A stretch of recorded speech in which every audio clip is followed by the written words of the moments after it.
Olá, amigos do YouTube, tudo bem com vocês? Há quanto tempo, hein? Hoje nós vamos entrar na história da aviação brasileira. Conheceremos um pouco da história da lendária Varig. Mas antes de irmos para o vídeo, queria falar algumas coisas com vocês. Primeiramente, queria pedir desculpa pela ausência no canal, por ter passado tanto tempo sem postar vídeos. Queria também agradecer aos 10.000 inscritos no canal. Nunca imaginei que passasse nem de 1.000 inscritos. E hoje, graças a Deus, chegamos a 10.000 inscritos. E é por isso que fiz esse vídeo especial sobre a lendária Varig. Para mim, a maior companhia aérea brasileira de todos os tempos. Gostaria também de fazer uma proposta bastante interessante a vocês. Para quem não sabe, eu tentei um tempo atrás criar um Instagram do canal, postando fotos e imagens de aviões. Infelizmente, não consegui dar sequência ao Instagram. Entretanto, tive uma ideia brilhante. Que tal vocês me enviarem no e-mail fotos que vocês tirarem de aviões aí na cidade de vocês? Pode ser do avião voando, pode ser no aeroporto, pode ser qualquer foto, desde que tenha aviões que vocês veem aí na cidade de vocês.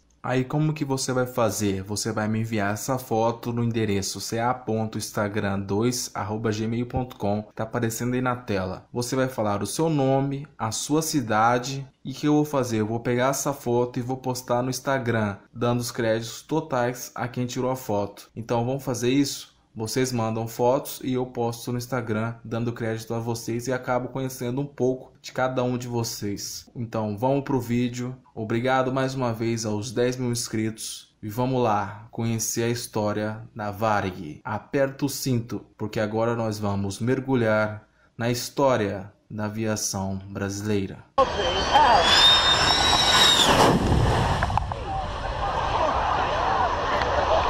A nossa história se inicia na Alemanha, no ano de 1897, quando nasceu Otto Ernst Mayr Labastide. Apaixonado pela aviação, Otto tornou-se oficial da aviação real da Prússia e, em 1922, fez uma viagem ao Brasil a trabalho. Em terras tupiniquins, Otto tentou por vezes fundar uma empresa de transporte aéreo. Primeiro tentou fundá-la em Recife, não conseguiu. Depois tentou no Rio de Janeiro, também não conseguiu. Mas Otto era persistente e, no Rio Grande do Sul, ele recebeu o apoio que precisava. E, em 1926, criou uma parceria com a companhia aérea alemã Condor Syndicate, que forneceu um avião e funcionários, em troca de 21% da empresa de Otto. No dia 26 de janeiro de 1927, a Condor recebeu autorização para atuar no Brasil, e no dia 3 de fevereiro foi realizado o primeiro voo comercial do Brasil. A história e os detalhes desse primeiro voo eu contarei em vídeos futuros. Com a autorização para voo conquistada, faltava então fundar a empresa de vez. E em 7 de maio de 1927 foi fundada a Aviação Aérea Rio-Grandense, ou simplesmente Varig. A primeira aeronave da recém-criada Varig foi o Dornier Wal, que foi batizada de Atlântico. Voando a 160 km por hora a uma altitude variando entre 20 e 50 metros sobre a Lagoa dos Patos, o avião fazia a linha da Lagoa, ligando Porto Alegre, Pelotas e Rio Grande. Naquela época, os passageiros eram pesados e, caso excedessem 75 quilos, era cobrada uma taxa. Nada mais justo para uma aeronave que só transportava 9 pessoas. Durante o voo do Dornier sobre a lagoa, eram distribuídos algodão e chiclete. O algodão servia para tapar os ouvidos, por conta do som dos motores, e o chiclete ajudava a aliviar os efeitos das variações de pressão. No total, a Varig transportou 668 passageiros ao longo do seu ano inaugural, e no final do mesmo ano ela recebeu um Dornier Mercury, sua segunda aeronave, e adquiriu 2 Klein L-25, sendo essas duas últimas voltadas para o transporte de cargas.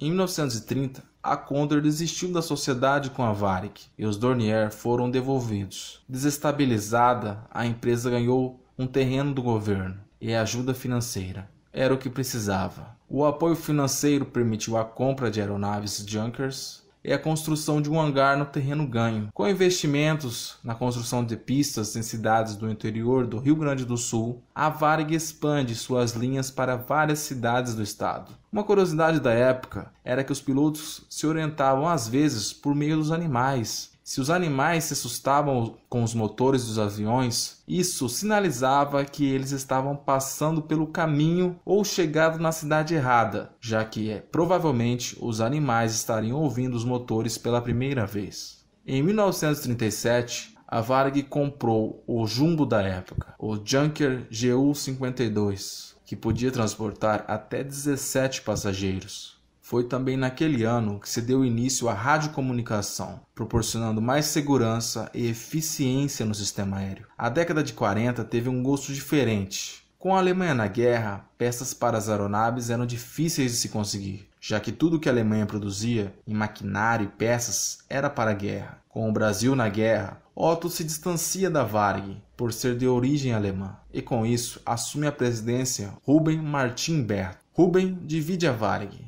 e dá metade da empresa para seus próprios funcionários, representados por meio da fundação dos funcionários da Varig. Foi também na década de 40 que a Varig adquiriu seu primeiro avião zerinho, o Havilland Dragon, e em 43 encomendou 8 Lockheed Electra 1, e com o fim da Segunda Guerra, a Varig comprou uma grande quantia de DC-3 a C-47 e Kurz C-46. Os DC-3 entraram em atividade na Varig em 46, permitindo a expansão da empresa e, consequentemente, o surgimento de novas rotas como a Porto Alegre-São Paulo, São Paulo, Rio de Janeiro. O primeiro Kurz C-46 chegou à Varig em 48. Maiores e mais confortáveis que os DC-3, os C-46 possuíam assentos luxuosos e podiam ser usados tanto na versão cargueira como passageira.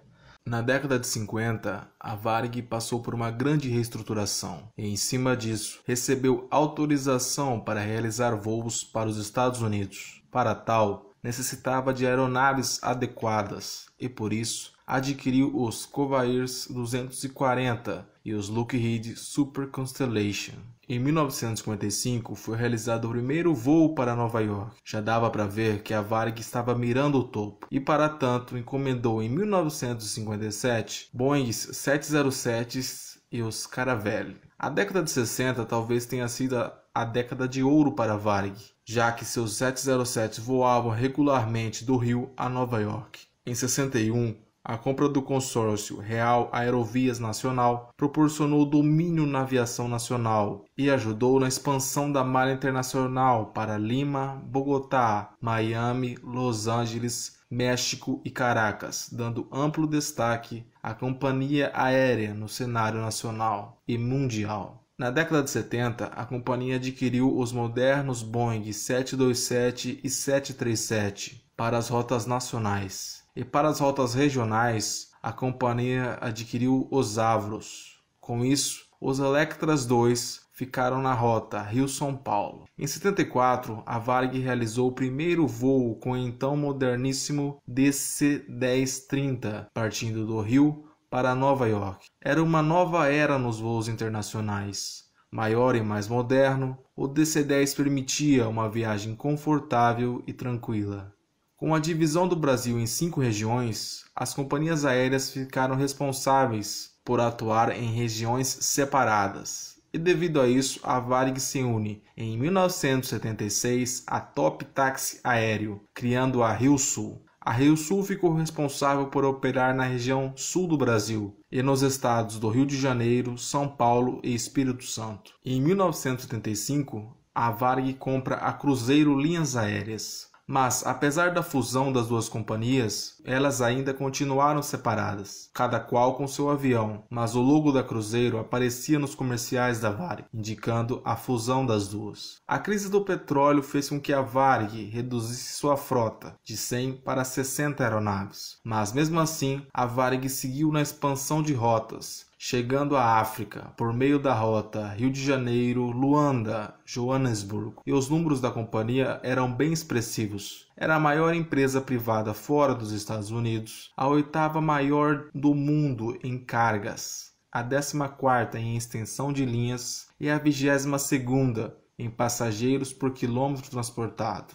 Na década de 80, a frota foi modernizada por meio de novos 737s, além de 767s e de 747s. Em 81, decolou o primeiro 747-200 da Varig, rumo a Nova York. No mesmo ano, chegaram também os Airbus A300 para as rotas domésticas. Em 85, chegaram 2 Boeing 747-300, tornando a frota mais moderna ainda. Em 87, chegaram a nova geração dos White Boys, os 767-200, que aposentaram os 707s de passageiros na companhia. Em 88, os 737-300 assumiram a responsabilidade nas rotas domésticas e substituíram os lendários Electra II na rota Rio-SP. E ainda nos anos 80, a Varig chegou a novos países como Moçambique, Costa do Marfim, Canadá, Equador, Costa Rica e Panamá, alcançando a marca de 42 cidades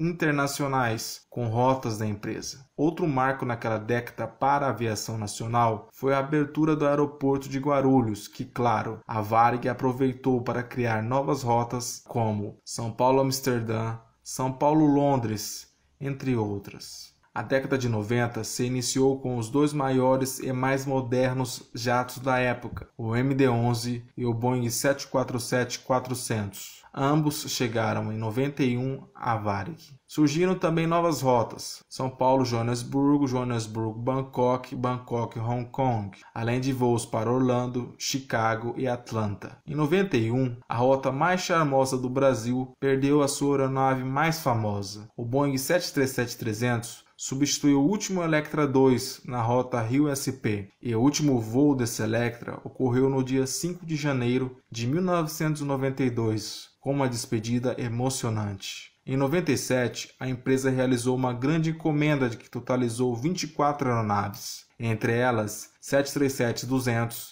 737-700, 737-800, 767-300 e 777-200. Em 99, outra grande despedida. Em 2 de junho de 1999, ocorreu o último voo de um 747 com o emblema da empresa. A partir daquele momento, os MD-11 fariam as funções até então exercidas pelos 747s. Nos anos 2000, a empresa criou a Varig-Log, uma empresa exclusivamente cargueira e com 11 aviões, e que logo se tornou a maior companhia de cargas da América Latina. Em 2001, chega o primeiro 777-200 e os primeiros 737-800. Os 777 chegavam para substituírem os lendários MD-11, e os 737-800 substituiriam os 737-200 e uma parte dos 737-300. Em 2004, a Varig recebeu novos 777s e começou também a operar o Boeing 757-200. Os 757s logo agradaram os passageiros, sendo a aeronave mais confortável no mercado doméstico naquela época. Os anos 2000 não foram só flores. A Varig passou por crises, tentou acordos, realizou novas fusões, mas não adiantou. A empresa entrou em recuperação em 2005. Vendeu-se então uma parte da empresa, mas foi em vão. A empresa já não tinha dinheiro nem para pagar seus funcionários. Mas, por amor à ideia, criada por outro, lá no início da empresa, os funcionários mantiveram-se. Muitas vezes levavam itens de casa, como café, para fornecer aos passageiros. Entretanto, as aeronaves iam parando por falta de manutenção. No dia 14 de dezembro de 2006, foi realizado o último voo da Varig. Em abril de 2007, a Varig foi comprada pela Gol e iniciou uma rápida expansão na frota e na malha viária. Porém, o plano não saiu como esperado e a Gol acabou desistindo de investir na marca Varig. As aeronaves com as cores da Varig foram lentamente sumindo dos céus brasileiros. No dia 20 de agosto de 2010, foi decretada a falência da Aviação Aérea Rio-Grandense, a Varig. Então, amigos, nós vamos ficando por aqui. Espero que vocês tenham gostado de conhecer um pouco aí da maior companhia aérea do Brasil de todos os tempos. Com certeza uma companhia que tem marca registrada não só na história da aviação nacional, mas também da aviação mundial. Agradecemos ao site www.varegairlines.com por proporcionar aos internautas tamanho conhecimento. Quem quiser saber um pouco mais da história da Varig, basta visitar esse site. Lá consta a história da Varig década por década. Vamos ficando por aqui. Se inscrevam no canal. Não esqueçam de mandar as fotos para postarmos no Instagram, como havíamos combinado no início do vídeo. Até a próxima. Fiquem com Deus e tchau.